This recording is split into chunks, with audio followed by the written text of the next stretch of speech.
I came home early and walked in the bathroom. A stranger's razor, a stranger's toothbrush, and my wife, stuttering for the first time in 14 years. I didn't scream. I didn't ask twice. I just smiled, walked out, and started digging. What I found buried under our marriage made the razor look innocent. My name is Jack Harrington. I'm 43 years old. I've been married to Luna for 14 years. We have 2 kids, Caleb, who's 13 and already thinks he knows everything, and Aurora, 9 years old, who still leaves drawings on my desk when she thinks I'm sad. I built everything I have from nothing. Grew up in a working-class family in Murfreesboro, put myself through college, clawed my way up the ladder at 3 different companies before landing at Meridian Media. I'm not a man who quits. That matters for this story. It was a Thursday in late October. I'd left the office early, rare for me, but a client meeting had canceled last minute, and I had zero desire to sit through another round of budget revisions.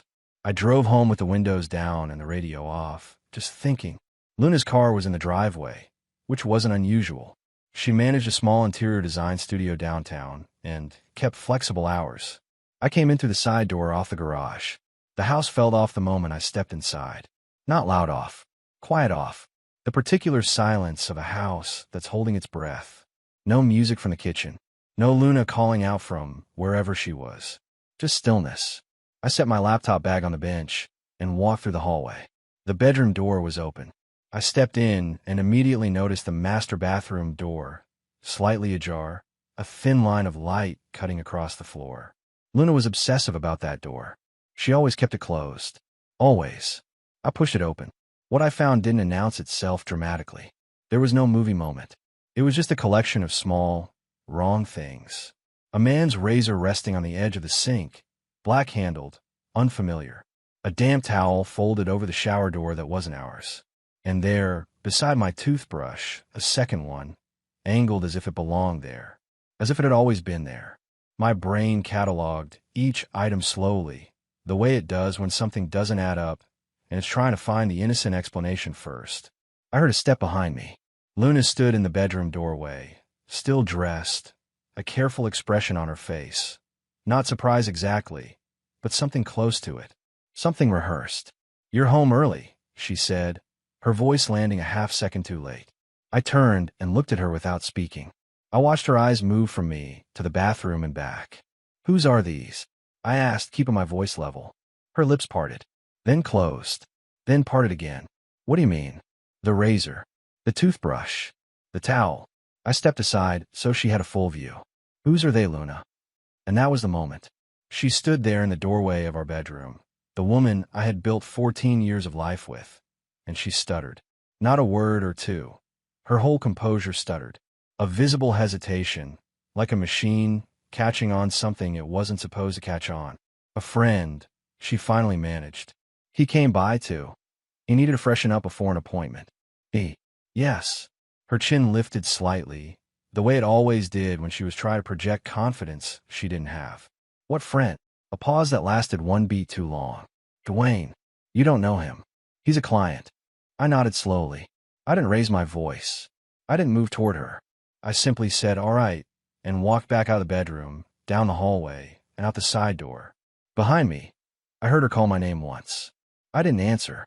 I sat in my truck for 20 minutes in the driveway, hands on the wheel, engine off. Not spiraling, not falling apart, just thinking with a coldness I hadn't known I was capable of. I'd been here before in business. The moment you realize someone across the table is lying to you, and they don't know yet that you know. You don't react. You gather. You plan. I pulled out my phone and sent a single text to Grant Fowler. "Need to talk. Not urgent, but soon." Then I started the engine and drove. I drove for about an hour. No destination, no music, just the highway and the October dark closing in around me. When I finally pulled back into the driveway, Luna's bedroom light was off. I sat in the truck another 10 minutes, then went inside through the garage. I didn't go to the bedroom. I took the couch. Sleep didn't come for a long time. I lay there in the dark, staring at the ceiling, running the bathroom scene through my head on a loop. Not with rage, but with a kind of forensic detachment. The razor, the toothbrush, the way she'd said his name, Dwayne. Too quickly. Already prepared. Around 2 in the morning, I got up and went to my home office. I wasn't sure what I was looking for. I opened the filing cabinet where we kept household documents, mortgage, insurance, tax returns. I pulled the folders out one by one, not hunting for anything specific, just moving. That's when I found the envelope.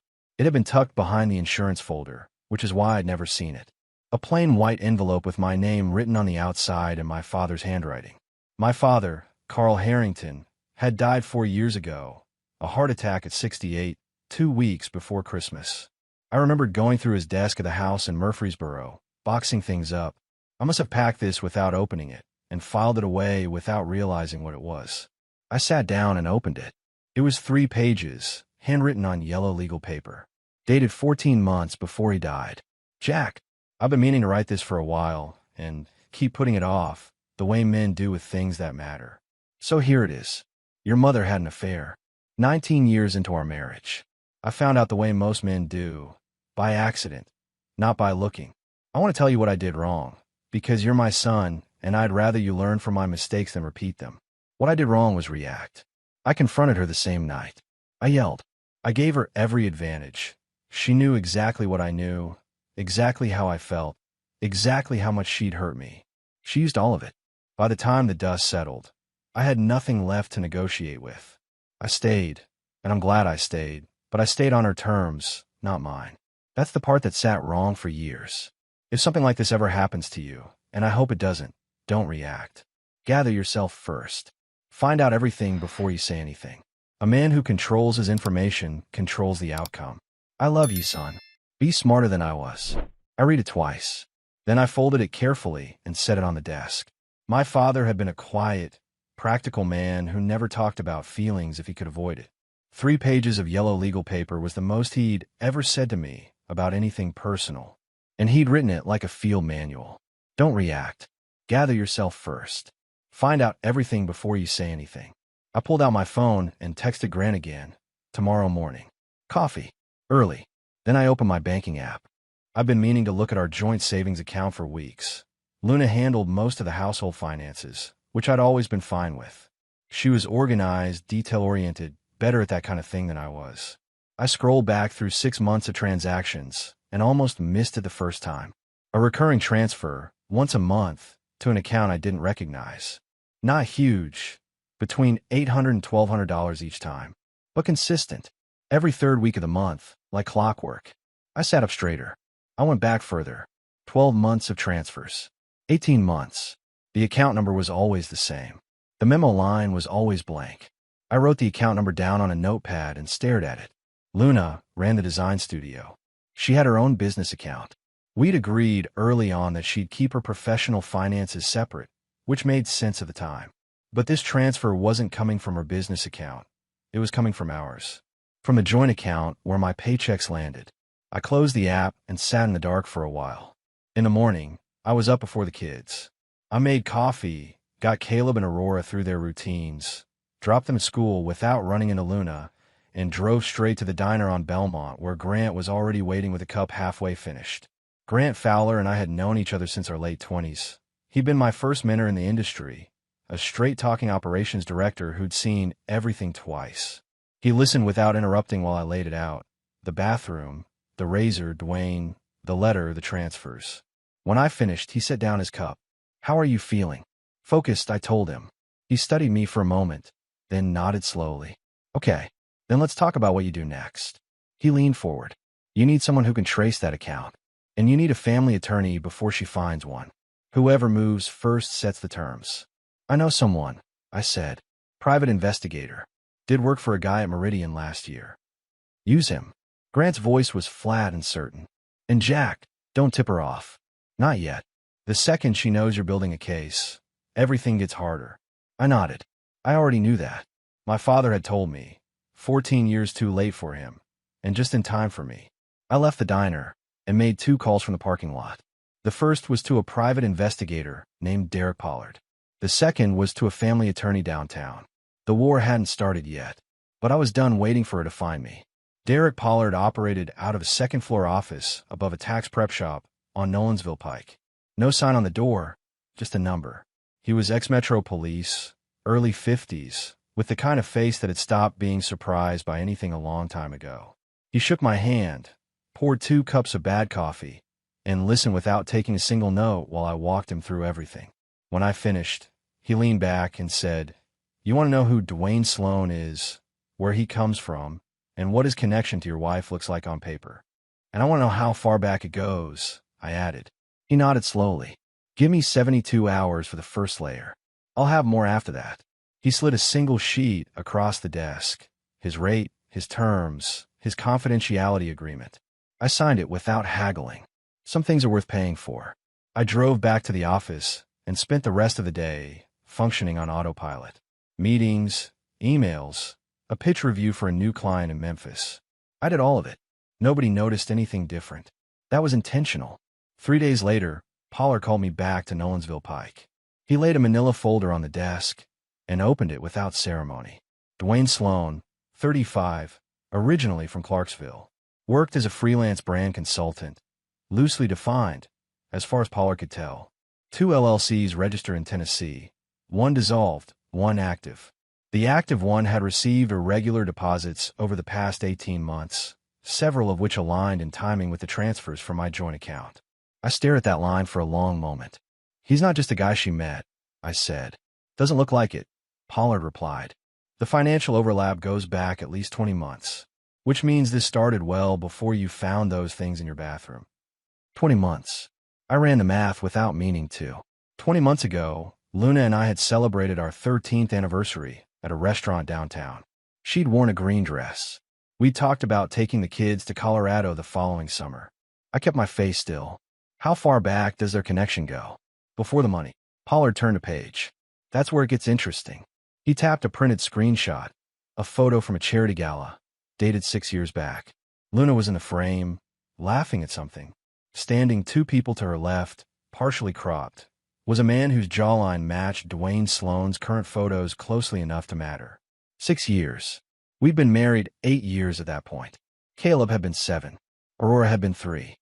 6 years. This man had been sitting at their dinner table for 6 years. Think about that for a second. I picked up the photo and looked at it for a long time. Then I set it down and said, "Keep going. I want everything." Pollard gave a short nod. "There's one more thing you should know now."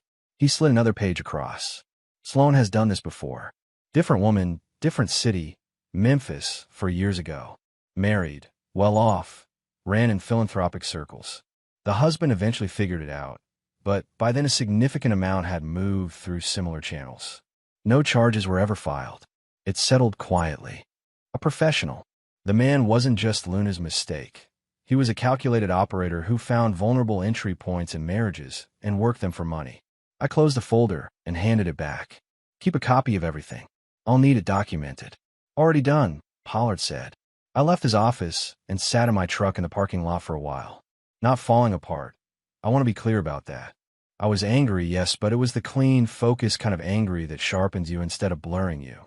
My father's letter had said, "Find out everything before you say anything." I was finding out, and every layer was worse than the one before it. That evening I called my attorney, a family law specialist named Patricia Horn, who came with a quiet reputation for being devastating in court. I gave her Pollard's preliminary findings. She listened, asked 4 precise questions, and told me to have Pollard continue documenting and to make no changes to my financial behavior yet. "Don't move money," she said. "Don't change accounts. Don't give her any reason to think you know." "Understood." And, "Mr. Harrington, start keeping a personal log. Dates, observations, anything out of the ordinary. Handwritten, not on your phone." I stopped at a drugstore on the way home and bought a small notebook. That night, after the kids were asleep and Luna was watching something in the living room, I sat at my desk and wrote the first entry. 2 weeks passed. I went to work, came home, ate dinner with my family, helped Aurora with her homework, talked to Caleb about his basketball tryouts. On the surface, nothing had changed. Underneath, everything had. Pollard had continued digging. The transfers from our joint account totaled just over $19,000 across 20 months. $19,000 that had moved from my paycheck into Dwayne Sloan's orbit while I was sitting in client meetings and picking up dry cleaning. Patricia Horn was building the legal framework quietly. She'd flagged the financial transfers as potential marital waste, a term that, she explained with characteristic flatness, carried real weight in Tennessee family court. But I needed one more thing. I needed proof that Luna was actively coordinating with Sloan, not just seeing him. The financial trail was strong, but a determined attorney could argue coincidence, could argue that Luna had simply been defrauded by a man she trusted professionally. I needed to show intent, coordination, conspiracy, if we're using the right word. Grant had suggested the idea over coffee the previous week, half joking when he said it. But I turned it over for days and decided it was exactly right. I chose a Tuesday morning. Luna was in the kitchen when I came downstairs, and I made sure to seem distracted, a little stressed, not unusual for me before a big pitch. I poured coffee and said, almost offhandedly, I've got a meeting Thursday with the Meridian partners. They're finally moving on the Atlanta expansion. I'll probably be tied up all day and might stay over. Luna looked up from her phone. Thursday. Yeah, might not be back until Friday morning. I shrugged. Big deal if it goes through. She nodded. Okay, I'll figure out the kids. I went to work. I told no one at Meridian about any Atlanta meeting because there wasn't one. I called Pollard from my car and told him to watch Sloan starting Wednesday evening. Thursday morning, I drove to Grant's place instead of the office and worked from his kitchen table. At 11:14 a.m., Pollard sent me a text. He's at your house. Arrived 10:52. Car parked 2 streets over. At 12:30 p.m., still inside. At 2:17 p.m., leaving now. Photos attached. I opened the photos. Dwayne Sloan walking out my front door, Luna visible in the doorway behind him. Not touching, careful enough for that. But his posture, her expression, the unhurried ease of the whole thing told the story clearly enough. Pollard had also captured something I hadn't anticipated. As Sloan reached the sidewalk, he turned back and Luna handed him a folded piece of paper. An envelope. What's an envelope? I texted. Pollard replied 20 minutes later. Followed him to a coffee shop on 12th. He opened it at the table. Photographed contents from adjacent seat. Scanning and sending now. The scan came through a few minutes later. Inside the envelope was a single handwritten note in Luna's handwriting and a personal check from her studio account for $1,000. I sat in Grant's kitchen and stared at it. You got her, Grant said quietly from across the table. He'd been reading the updates over my shoulder. Yeah, I said. I set the phone down and picked up my coffee. Now I need to figure out exactly when to use it. I'd known Raymond Hicks by reputation for 3 years before I ever sat across from him in a room. He ran Apex Creative Group, a mid-sized media and branding firm based in Brentwood, about 20 minutes from Meridian's offices. We'd competed for the same clients more than once, and we'd each won and lost our share. I knew him as aggressive, methodical, and not particularly interested in pleasantries. He was 50 years old, had built his company from a 2-person shop, and was widely considered to be the sharpest operator in the Nashville media market outside of the big national players. We were not friends. We were not enemies. We were competitors who had never needed to be anything else. That changed on a Tuesday afternoon in mid-November. Grant had tipped me off the week before. He'd heard through a mutual contact in the industry that Hicks was dealing with something personal that had intersected with his business, something involving a consultant who had gotten closer to his firm than he'd intended. Grant didn't have details, but he had a hunch. I called Raymond Hicks directly. No intermediary, no pretext. I told him I had information about a man named Dwayne Sloan and that I suspected we had a common problem. There was a pause on the line. Then he said, "When can you meet?" We sat in a corner booth at a restaurant in Green Hills with no one nearby. Hicks arrived before me and already had coffee. He was a compact man with a direct gaze and no wasted movement. He spoke first. Sloan approached me 8 months ago, presented himself as a brand strategy consultant with an impressive client list. I did surface-level due diligence. His references checked out. His LinkedIn was polished. I brought him in on a project basis. He paused, turning his cup once. 3 months later, I found out 2 things simultaneously. 1, his credentials were fabricated. The licenses, the prior clients, the portfolio, all constructed. 2, he had developed a personal relationship with someone inside my firm, someone with access to client contracts and pricing structures. I kept my expression neutral. Did he take anything? Nothing I can prove in court. But 2 clients left within 60 days of his departure from the project. Went to a competitor whose pitch was suspiciously close to our internal strategy documents. Hicks looked at me steadily. He's not a romantic opportunist, Mr. Harrington. He's an information broker. The personal relationships are the method. The money and the intelligence are the product. I told him what Pollard had found. The 20 months of transfers. The prior situation in Memphis. The photo from 6 years back at the charity gala. Hicks listened without interrupting. When I finished, he was quiet for a moment.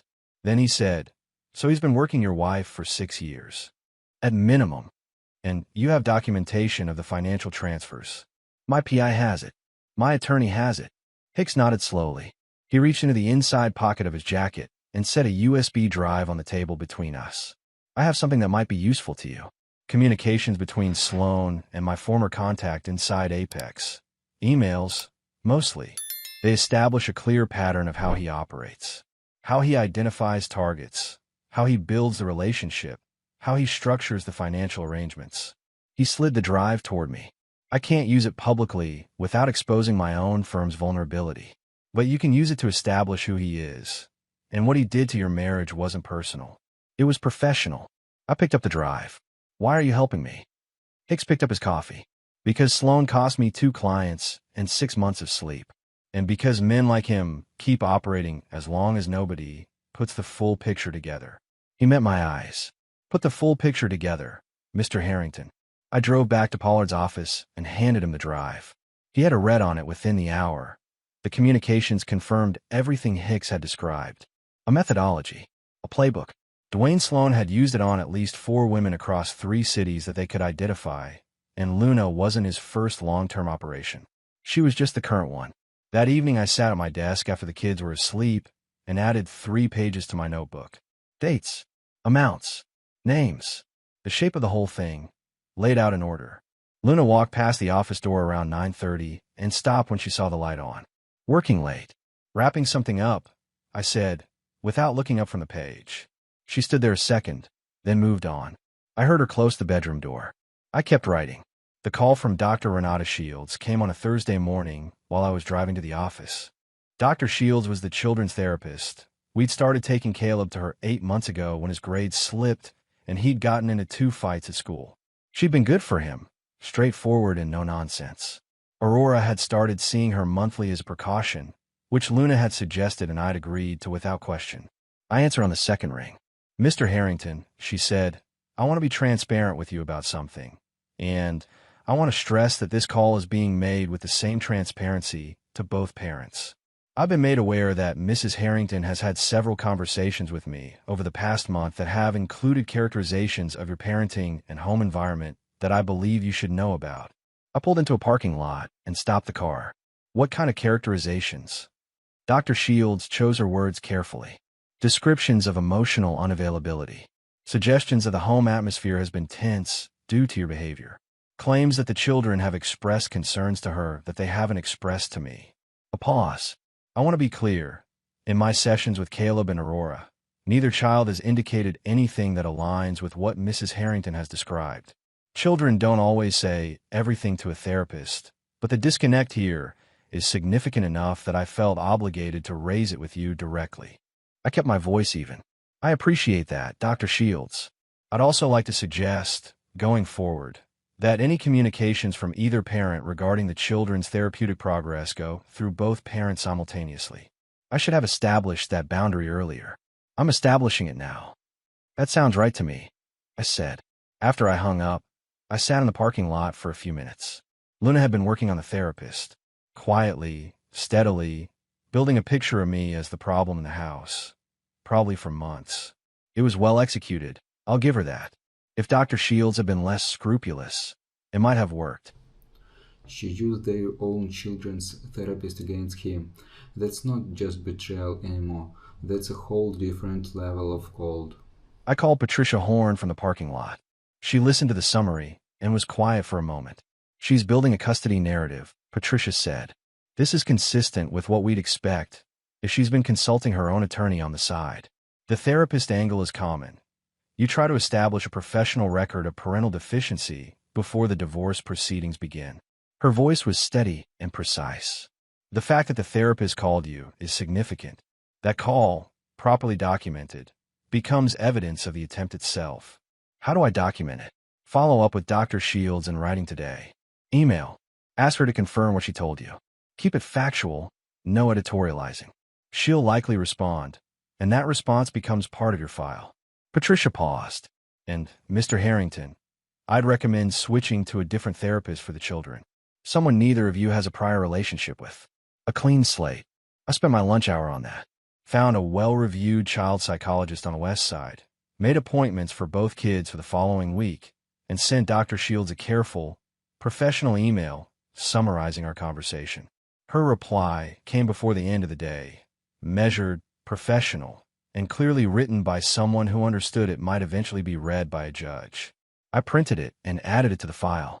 That evening, Grant came over after dinner. We sat on the back porch while the kids watched a movie inside, and I walked him through the week. Raymond Hicks, the USB drive, the therapist. Grant was quiet for a moment after I finished. Then he shook his head slowly. She had a three-front strategy going. The money, the man, and the narrative. Yeah. And she thought you were too busy to notice any of it. I looked out the backyard. The old swing set Caleb had outgrown, but Aurora still used sometimes. She knew exactly what I cared about, I said. She just miscalculated what I'd do when I found out. Grant looked at me. What are you going to do? I turned the coffee cup in my hands. Everything Patricia tells me to. In exactly the order she tells me to do it. He nodded once. Patricia Horn called me on a Monday morning and said 4 words. We're ready to move. I've been waiting for those words for 3 weeks. Everything Pollard had gathered, everything Raymond Hicks had handed me on that USB drive, the trap I'd set and Luna had walked straight into. It was all documented, organized, and sitting in a file at Patricia's office that was thick enough to double as a doorstop. We filed that afternoon. Divorce petition, custody motion, and a separate filing flagging the financial transfers as marital waste. Patricia had timed it precisely, served before Luna could retain her own attorney, which meant she'd be scrambling to find representation while we were already 2 moves ahead. I was at the office when the process server went to the house. Grant called me 10 minutes later. She called me, he said. Didn't know who else to call. She sounded like she'd been hit by a bus. What did she say? That you blindsided her. That she didn't understand why you couldn't just talk to her. Grant's voice was dry. I told her you tried talking in the bathroom 3 weeks ago, and she'd answered with a made-up story about a client. How'd she take that? She hung up. Luna called me twice that afternoon. I let both calls go to voicemail. Patricia had been clear. No direct communication outside of documented channels. I texted Luna a single line, all communication through attorneys going forward, and left it at that. The next day, she showed up at Meridian. I found out from our front desk that she'd arrived unannounced, asked to see me, and been told I was in a meeting. She'd waited 20 minutes in the lobby, then left. I heard about it secondhand. The meeting she'd interrupted was real, a client call that had nothing to do with any of this. But the optics of her showing up at my workplace uninvited were exactly the kind of thing Patricia had told me to document. I wrote it down that evening, time and date, and added it to the file. 3 days later, she retained an attorney. His name was Preston Voss. I recognized it. A downtown family law firm with a reputation for aggressive tactics and media-friendly posturing. Patricia wasn't concerned. Voss plays to the gallery, she told me. He makes noise and hopes the other side flinches. We won't. The first real shot came the following Tuesday, when Voss filed a countermotion alleging financial misconduct on my part.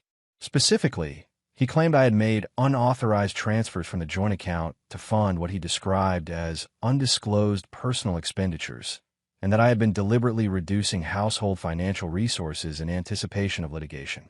It was fabricated. Every dollar in our accounts was accounted for, every transfer documented and legitimate. But that wasn't the point. The point was to muddy the water, to make me look like I was hiding something, so that Luna's $19,000 in transfers to Dwayne Sloan Shell Company would look like just one side of a mutual problem. I sat in Patricia's conference room and listened to her walk through Voss's filing without raising my voice once. He's guessing, she said, setting the document down. He doesn't have anything. If he had anything, he'd have led with it. She looked at me. We respond with your complete financial records going back 3 years. Clean, organized, annotated. We bury his allegation under documentation. Do it, I said. Pollard had one more piece he'd been working on for 2 weeks, the Memphis situation. The previous husband who'd dealt with Sloan and settled quietly. Pollard had tracked him down through court records and made a discreet call. The man's name was Gerald Whitfield, and he'd agreed to provide a written statement confirming the pattern he'd experienced, the fabricated credentials, the financial arrangement, the way Sloan had operated. I read Whitfield's statement that evening at my desk. It was a plain, careful document, dates, amounts, a description of how it had ended. At the bottom, he'd written one line that wasn't part of the legal summary. I hope you hit him harder than I did. I intended to. Aurora brought me a drawing before bed that night. 2 stick figures holding hands, labeled Dad and Rora in her careful printing. I taped it to the edge of my desk lamp and looked at it for a while after she was asleep. Whatever happened in that courtroom, these 2 kids were coming home with me. That was the only outcome I was building toward. The Meridian Quarterly Gala was held every November at a hotel downtown. Clients, partners, industry contacts, the usual rotation of faces. Luna and I had attended together every year since I joined the company. This year I went alone. I didn't announce it. I didn't make a thing of it. I simply arrived, signed in, and moved through the room the way I always had. Handshakes, conversations, a drink I barely touched. But people noticed. In our industry, in our circle, absence speaks loudly. In the absence of Luna Harrington, standing beside me at the Meridian Gala, 2 weeks after divorce filings had apparently started making quiet rounds through the Nashville professional network, spoke at a particular volume. Raymond Hicks found me near the bar around 8:30. "You look like a man who slept well last night," he said, which was his version of a compliment. I did. I told him, and it was true. He held his glass without drinking from it. Voss filed a counter-motion. "Patricia told me. She's not worried. She's right not to be." Hicks glanced across the room, then back at me. "For what it's worth, the Whitfield statement is going to matter. A documented pattern changes the conversation from marital dispute to predatory scheme. Judges notice that distinction. That's what Patricia thinks too." He nodded once. We stood in comfortable silence for a moment, which would have been unthinkable 3 weeks ago. "You know," Hicks said eventually, "I've competed against you for 3 years and never once thought about whether I respected you." A pause. "I do, for the record." I looked at him. Same. He moved on. I stayed where I was for a minute, watching the room. A year ago, I would have been scanning it for Luna, checking that she was comfortable, making sure we were working the room the way couples do at industry events. Now I was just here, present for my own purposes, on my own terms. It was a different feeling than I'd expected. Not lonely, not triumphant, just clean. Patricia called me the next morning with news I hadn't anticipated. Voss had reached out to her the previous evening, after the gala, as if my appearing there alone had been a signal of some kind. He wanted to discuss a settlement framework. No litigation, no trial, a negotiated resolution. "She's scared," Patricia said. "Of what specifically?" "The financial evidence. Voss has seen Pollard's report now, the full version I disclosed in response to his countermotion. He knows about the Whitfield statement. He knows about Hicks and the USB drive." A brief pause. His client didn't tell him everything before he took the case. He's recalibrating. "What does settlement look like?" I asked. "She's proposing joint custody, a 50-50 asset split, and no spousal support either direction." I didn't answer immediately. I walked to the window of my office and looked out at the street below. Joint custody meant my kids going back and forth for the rest of their school years. It meant Caleb and Aurora spending nights in a house that Dwayne Sloan had access to, with a woman who had been running a financial arrangement with him for 20 months while I paid the mortgage. "No," I said. "Full physical custody, primary legal custody, structured visitation. She can see them. I'm not trying to cut her out of their lives. But they come home to me." Patricia was quiet for a moment. "That's a harder line to hold in court, absent evidence of direct harm to the children." "I have the therapist documentation," I said. "She tried to manipulate the children's therapist to build a custody narrative." "That's in the file." "It is," Patricia acknowledged. "All right. I'll respond accordingly." Her voice shifted slightly, something approaching approval. "Mr. Harrington, I want you to know, in 20 years of family law, the clients who come to me with this level of documentation are the ones who determine the outcome. You've done the work." I thanked her and hung up. That evening, I took Caleb and Aurora to their favorite pizza place on Charlotte Avenue. Caleb ate 3 slices and complained that his basketball coach was running extra conditioning drills before tryouts. Aurora declared that mushrooms were the best topping and that anyone who disagreed was wrong. I ate my own food and watched them and thought about nothing except what was right in front of me. On the drive home, Aurora fell asleep in the back seat. Caleb was quiet for a moment, then said, without looking at me, "Dad, is stuff with you and Mom going to be okay?" I glanced at him in the rearview mirror. 13 years old, trying to ask a big question in the smallest possible voice. "It's going to be different," I said carefully. "But you and Aurora are always going to be okay. That's the part that matters." He nodded and looked back out the window. He didn't ask anything else. Sometimes that's enough. Not all the answers, just the right one at the right moment. I pulled into the driveway and sat in the car for a minute after Aurora stirred awake. The house was lit up, warm looking from outside. Whatever happened in the next few weeks, this was still ours. And I wasn't giving it up without a fight I'd already won. The settlement conference happened on a Tuesday morning in early December, in a rented conference room and neutral law firm on 2nd Avenue. Patricia had chosen the location deliberately. No home turf, no history, no advantage to either side walking in the door. I arrived 10 minutes early. Luna and Preston Voss arrived together, 3 minutes late, which told me Voss had coached her on optics. She looked composed. Good suit, careful makeup, the kind of presentation that takes effort to make look effortless. I recognized it because I'd watched her assemble it in our bathroom mirror for 14 years. She glanced at me when she sat down. I looked back without expression and turned to Patricia. Voss opened with their position. Joint custody, equal asset split, no acknowledgement of the financial transfers as marital waste. He framed it as a straightforward dissolution of a marriage that had run its course. Calm language, reasonable tone. The kind of pitch you make when you know the other side has the cards and you're hoping they'll settle for optics. Patricia let him finish. Then she opened her folder. In the next 40 minutes, she laid out everything.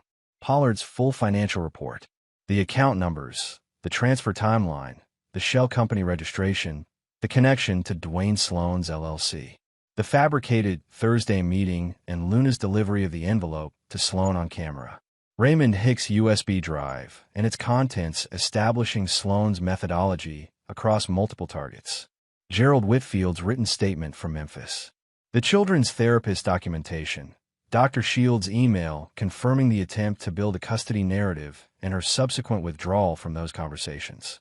Voss had known about some of it, not all of it. I watched him read the Whitfield statement and then set it down with the particular stillness of a man recalculating. Luna's composure held through the financial section. It faltered, just slightly, when Patricia read from the USB drive communications, the passages where Sloan had categorized his targets, described his methods, noted the duration and financial yield of each arrangement. Luna's name wasn't in those files, but the pattern was identical. Voss put a hand on her arm, and she pulled it away. "Our position," Patricia said, closing the folder, "is primary physical custody to Mr. Harrington. Structured visitation for Mrs. Harrington, reviewed every 90 days. The family home goes to Mr. Harrington. The investment portfolio, roughly equivalent in value, goes to Mrs. Harrington. The transfer total of $19,400 is treated as marital waste and offset against her share." Silence. Voss leaned toward Luna and spoke quietly. She shook her head twice. He spoke again. She looked at the table for a long moment. Then she looked at me. "The kids," she said, and her voice was the first unguarded thing I'd heard from her in weeks. "I want to see the kids." "You can," I said. "Every other weekend to start. Room to expand if the parenting coordinator agrees." Her throat moved. "That's not enough." "It's what's available right now," I replied. "You spent the last 6 weeks trying to build a case that I was an inadequate father through your children's therapist. The parenting coordinator will factor that in. Show her something different over the next 6 months, and the schedule changes." She looked down again. Voss wrote something on his notepad. They exchanged a look. Then he nodded once, slowly, and began discussing the language with Patricia. It took another 2 hours to finalize the details. When it was done and the signatures were gathered, Voss packed his briefcase quickly and left. Luna stood at the end of the table for a moment, buttoning her coat. I was already talking quietly with Patricia. Luna didn't say anything on her way out. At the door she paused, and I thought she might turn around. She didn't. Patricia walked me to my car afterward. "Clean," she said simply. "Thank you," I told her. "You did the preparation," she replied. "I just presented it." I drove home in the early afternoon light. Caleb and Aurora were still at school. The house on Elmwood Drive was quiet. The good kind of quiet this time, not the wrong kind. I walked through the kitchen, down the hallway, to the master bedroom. The bathroom door was standing open the way I'd gotten used to leaving it. I stood in the doorway and looked at the sink where the razor had been, the spot where a stranger's toothbrush had sat beside mine, the towel rack where a damp towel had told a story Luna hadn't been ready to explain. I'd stood in this exact spot 7 weeks ago and felt the floor shift under me. I stood here now and felt something else. Not relief, not victory. Just the particular solidity of a man who didn't let the ground stay unsteady. I went to the kitchen and started dinner before the kids got home. 8 months later, Caleb made the basketball team. He texted me from the gym with a string of capital letters that required no translation. I was in a client meeting when it came through, and I excused myself for 60 seconds to type back. I knew you would. Dinner tonight, your choice. He chose the burger place on Broadway. Aurora demanded onion rings as a side and ate most of Caleb's. Life had rearranged itself into something I hadn't planned for, but had started to recognize as mine. The house on Elmwood was ours, the three of us, in a way it had never quite been when there were four. That sounded like a loss, and in some ways it was. But it was also the truest version of the place it had ever been. Dwayne Sloan's story had a postscript. Patricia had forwarded me a brief summary in March. A civil judgment entered against him in Tennessee court, stemming from a consolidated complaint that included my case, the Memphis matter from Whitfield, and a third situation out of Knoxville that Pollard had uncovered during the broader investigation. Sloan hadn't contested any of it. His Tennessee LLCs were dissolved. He'd apparently relocated to somewhere outside the state with significantly fewer resources than he'd arrived with. Raymond Hicks and I had lunch twice since November. We'd referred one client to each other. Neither of us had become warm exactly, but we'd become something more useful. Two people who understood each other and had proven it under pressure. That was its own kind of relationship. Luna saw the kids on alternating weekends. The schedule had held. The parenting coordinator's review in April had gone straightforwardly. Nothing to expand, nothing to reduce. Caleb dealt with it in his quiet, head-down way. Aurora asked questions sometimes, the kind 9-year-olds ask when they're trying to map a world that's changed. I answered them as honestly as I could without making her carry more than she should. Grant and I had coffee every other Thursday. He'd started dating someone, a woman he'd met at an industry event, and he seemed lighter for it. He asked me once, carefully, whether I was thinking about moving on. I gave a straight answer. Not yet. Maybe eventually. But not because I'm looking for something to fill a gap. He nodded like that made sense to him. On a Saturday in late July, I was doing the kind of weekend maintenance that houses demand. Fixing a cabinet hinge, replacing a bulb in the hallway, and I ended up in a master bathroom with a toolbox, recaulking the edge of the sink where the old seal had started to lift. I worked through it methodically, the way my father would have. No rush, each step done properly before moving to the next. The bathroom had been repainted in the spring, new towels, small changes that added up to something different. It didn't look like the room where everything had broken open. It looked like a room that had been remade. I finished the caulk line, cleaned up the tools, and stood back to check the work. The sink was clean and even. The mirror showed a man in weekend clothes with a toolbox, looking at what he'd fixed. Nothing dramatic, just a job done right. Aurora appeared in the doorway behind me, holding a book. Dad, are you almost done? Caleb said we could go to the park. Give me 2 minutes, I told her. She disappeared down the hall. I put the tools away, washed my hands, and took one last look at the room. Not with weight, not with the memory of that October evening pressing down on it. Just a room in my house where I'd fixed something that needed fixing. Then I dried my hands, grabbed my keys, and went to take my kids to the park.